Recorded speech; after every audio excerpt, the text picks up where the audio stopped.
तो कैसे हो आप लोग। आज मैं तुम्हें प्रॉफिट एंड लॉस का पार्ट 3 पढ़ाऊंगा, जिसमें आज का हमारा टाइप होगा जब कोई वस्तु बार बार बेची जाए। कहने का मतलब है, मान लीजिए कोई वस्तु ए बी को बेच देता है, फिर बी सी को बेच देता है, फिर सी डी को बेच देता है। इस तरह के क्वेश्चंस को कैसे कुछ सेकंडों में करना है, कोशिश कीजिएगा कि आप बिना पेन पेपर के भी कर सकें, लेकिन वो तो आपकी प्रैक्टिस से ही आएगा।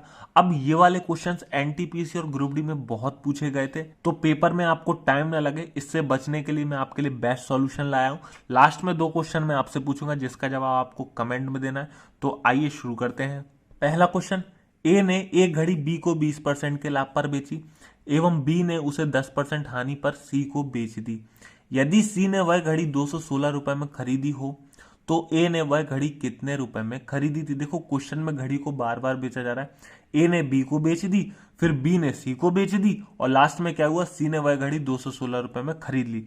अब आपको यह तो पता है कि सी ने घड़ी 216 रुपए में खरीद ली, लेकिन आपसे पूछा क्या है, ए ने वह घड़ी कितने रुपए में खरीदी थी। सी का पता है, ए का बताना है। तो क्वेश्चन में जितनी भी आपकी परसेंटेज में वैल्यू है, पहले तो उन्हें फ्रैक्शन में लिखो। 20% इसको फ्रैक्शन में लिखोगे तो कल ही मैंने आपको चार्ट में याद कराया था कि 20% कितना होता है, 1/5, और सॉल्व करना भी सिखाया था कि परसेंटेज को फ्रैक्शन में कैसे कन्वर्ट करते हैं।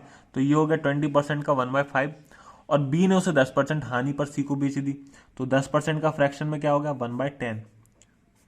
अब ये है क्या आपका, देखो 20% का लाभ है, तो 5 रुपए की वस्तु पर 1 रुपए का लाभ, यह आपका कॉस्ट प्राइस है और यह आपका प्रॉफिट है। यहां पे क्या है, 10% हानि है, तो 10 रुपए की वस्तु पर 1 रुपए का लॉस, यहां पर लॉस हो रहा है, तो यह आपका लॉस है। अब देखो क्वेश्चन में कितने लोग हैं, ए बी और सी, 3 लोग हैं। पहला कौन है, बेचने वाला, आखिरी कौन है, खरीदने वाला। ए क्या करता है, 5 रुपए की वस्तु को 1 रुपए के प्रॉफिट पर बेचता है, यानी कितने की बेची उसने, 6 की। और बी क्या करता है, 10 रुपए की वस्तु 1 रुपए के लॉस पर बेच दी, तो कितने की बेची, वो 9 रुपए की। अब खरीदी किसने, सी ने खरीदी है, तो आखिरी सी आएगा, स्टार्टिंग यहां से ये आएगा।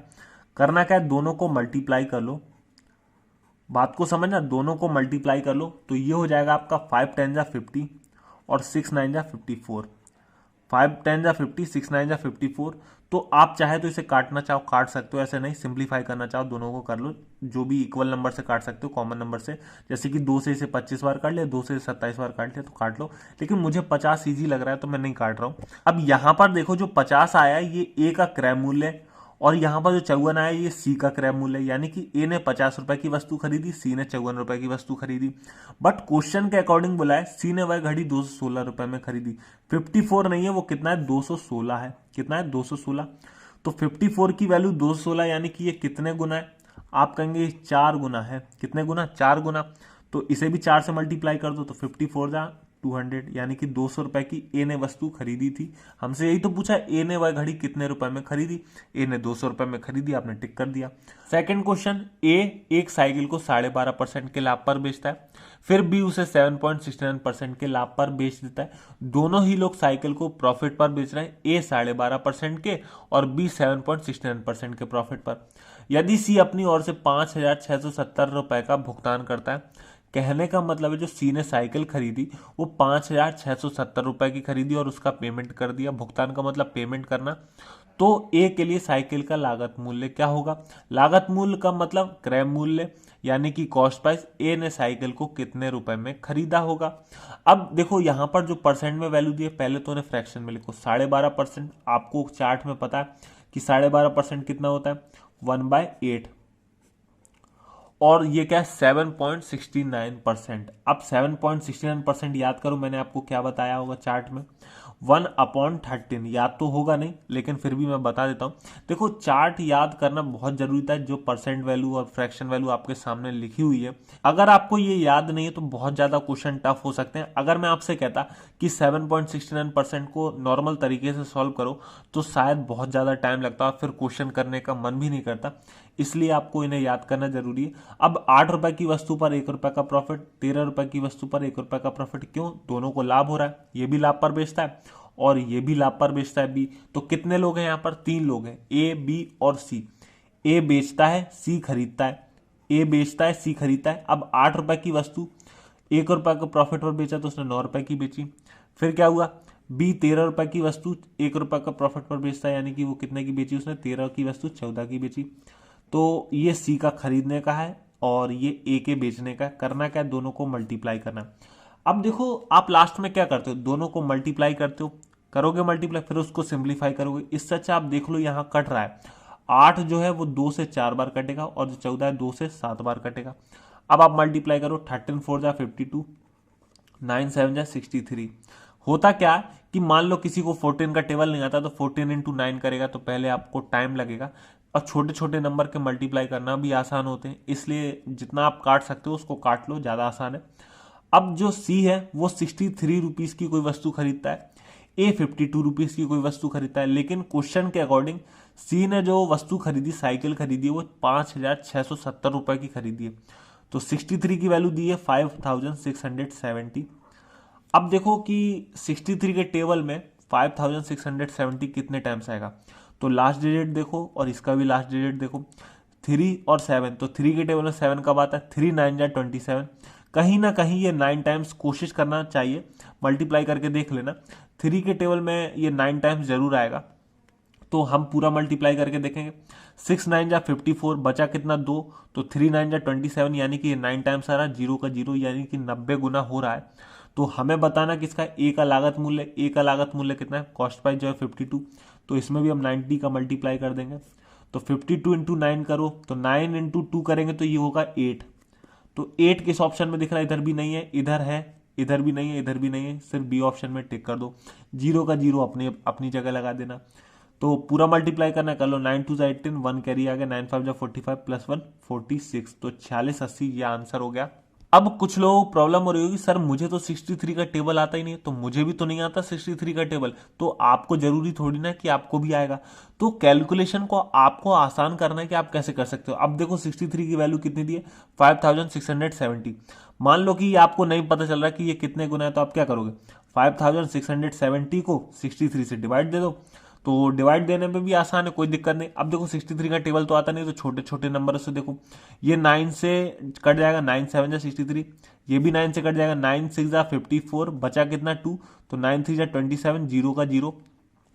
अब 7 से 63 को काट लो, पता है कि 7 के टेबल में 63 आता है, 7 9 जा 63, 0 का 0। तो अब पता चलेगा कि ये 90 गुना है कि नहीं है। तो जब ये 90 गुना है तो इसे भी 90 से मल्टीप्लाई कर लो, तो ये हो गया 4680। नेक्स्ट क्वेश्चन, ए ने लागत मूल्य का 1/5 भाग लाभ कमाते हुए एक वस्तु बी को बेच दी। बी ने 20% लाभ कमाते हुए सी को बेच दिया। यदि सी ने इसे 600 रुपए में बेच दिया, जिससे उसे उसके लागत मूल्य का 1/6 भाग हानि हुई, तो ए का क्रय मूल्य ज्ञात करें। यहां पर आपको यह बताना है कि ए ने वस्तु को कितने रुपए में खरीदा था, कॉस्ट प्राइस बताना है। अब स्टार्टिंग से पढ़ो, ए ने लागत मूल्य का 1/5 भाग लाभ कमाते हुए वस्तु बी को बेच दी। तो ये तो पहले से फ्रैक्शन में, तो इसमें तो कोई दिक्कत नहीं है। 5 रुपए की वस्तु पर 1 रुपए का प्रॉफिट, 1/5 है। यहाँ क्या होता है, लाभ पर कमाता है, लाभ कमाता है, तो 5 रुपए की वस्तु पर 1 रुपए का प्रॉफिट। फिर बी ने 20% लाभ कमाते हुए सी को बेच दिया, तो ये 20% इसे फ्रैक्शन में कन्वर्ट कर लो, तो ये हो जाएगा 1/5, यानी कि बी ने भी 5 रुपए की वस्तु पर 1 रुपए का प्रॉफिट कमाया। अब क्या लिखा, यदि सी ने इसे 600 रुपए में बेच दिया, जिससे उसे उसके लागत मूल्य का 1/6 भाग हानि हुई। यहां पर क्या है, सी को 6 रुपए की वस्तु पर 1 रुपए का लॉस हुआ, 6 रुपए की वस्तु पर 1 रुपए का लॉस हुआ। अब देखो, यदि सी ने इसे 600 रुपए में बेच दिया, किसे बेच दिया, वस्तु को 600 रुपए में सी ने बेच दिया, तो सी ने किसी ना किसी को तो बेचा होगा। अब किसको बेचा, ये नाम तो आपको कहीं दिया ही नहीं है, तो आप अपने हिसाब से मान लो कि सी ने उसको डी को बेच दिया, ई को बेच दिया, जो आपको समझ आ रहा हो नाम अपने हिसाब से ले लो। तो हमने मान लिया कि सी ने डी को बेच दिया, तो 4 लोग हो गए, ए और आखिरी कौन होगा, डी, खरीदने वाला कौन है, डी। अब देखो, 5, ए क्या करता है, 5 रुपए की वस्तु पर 1 का प्रॉफिट कमाता है, यानी कि 5 रुपए की वस्तु 6 की बेचता है। फिर बी, ये भी 5 रुपए की वस्तु 1 रुपए को प्रॉफिट पर बेचता है, तो यानी कि 5 की वस्तु 6 की बेचता है। सी 6 रुपए की वस्तु पर 1 रुपए की हानि खाता है, यानी कि लॉस खाता है, तो 6 की वस्तु इसने कितने की बेची, 5 की। तो खरीदी किसने, यहाँ पर डी ने खरीदी है, तो खरीदी डी ने। अब बात को समझते जाना, यहाँ पर क्या करोगे, मल्टीप्लाई करोगे, तो पहले देख लो कट कौन कौन रहा है। तो आप कहेंगे यहाँ पर 6 से 6 कट रहा है, 5 से 5 कट रहा है, तो 5 और 6 बचा, 5 और 6। अब यहां लिखा क्या है, सी ने इसे 600 रुपए में बेच दिया। सी ने 600 रुपए में बेचा, तो खरीदा किसने, डी ने। अब डी ने कितने रुपए में खरीदा, जितने का आप बेच रहे हो तो डी भी तो उतने का खरीदेगा, तो डी ने 600 रुपए का खरीदा, तो ये आ गया, डी ने हमारे हिसाब से तो 6 का खरीदा, लेकिन क्वेश्चन के अकॉर्डिंग 600 का खरीदा। तो 6 की वैल्यू 100 है, यानी कि कितने गुना है, ये 100 गुना है। तो ये कितना हो जाएगा, इसे भी 100 गुना कर दो। 5 को हमें ए का बताना है, ए का क्रय मूल्य, तो ए ने 5 रुपए का खरीदा था, तो 5 गुणा 100 ये हो जाएगा आपका 500। सी ऑप्शन टिक कर दो। आखिरी क्वेश्चन, ए एक साइकिल बी को 20% के लाभ पर बेचता है और बी उसे सी को 25% की हानि पर बेच देता है। यदि सी ने वह साइकिल पी रुपए में खरीदी हो तो ए के लिए उसका लागत मूल्य क्या था। यहां क्वेश्चन में देखो क्या लिखा, सी ने वह साइकिल पी रुपए में खरीदी हो, कितने रुपए में, पी रुपए में। यहां पर आपको एक्चुअल वैल्यू नहीं मालूम कि सी ने वह साइकिल कितने रुपए में खरीदी थी, सिर्फ ये पता है पी रुपए में। अब पी की जगह कोई भी वैल्यू हो सकती है, वो आपको पता नहीं। बोला क्या है, ए के लिए उसका लागत मूल्य क्या था, यानी कि ए ने वो साइकिल कितने रुपए में खरीदी थी। अब ऑप्शन देखो क्या है, 10 plus P upon 9, 10 P upon 9, 2 P upon 10, P square plus P square upon 10। अगर ऑप्शन हमारे नंबर में होते तो आप नहीं बता सकते आंसर को, लेकिन ऑप्शन इसमें है तो आप सॉल्व करो। पहले तो जितनी भी परसेंट में वैल्यू है उनको पहले फ्रैक्शन में लिखो। तो 20%, 20% को फ्रैक्शन में क्या लिखोगे, 1/5।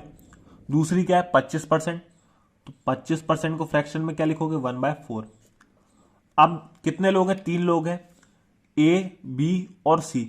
साइकिल कौन पहले बेचता है, ए बेचता है। कितने पर बेचता है, 20% के लाभ पर, यानी 5 रुपए की वस्तु 6 रुपए में बेचता है। लाभ होता है तो प्रॉफिट। 5 रुपए की वस्तु 6 रुपए की बेचता है। फिर बी उसे सी को 25% की हानि पर बेचता है, यानी 4 रुपए की वस्तु पर 1 रुपए का लॉस। तो कितने की बेची, 3 रुपए की। अब क्या, यही आखिरी है, सी था आखिरी, सी ने खरीदा इस वस्तु को पी रुपए में। तो क्या करना है, मल्टीप्लाई कर लो। अब देखो यहां कट भी रहा है तो काट सकते हो, 6 और 4 कट जाएगा, 2 से 2 बार, 2 से 3 बार। तो ये हो गया आपका 3 3 9 और 5 2 10।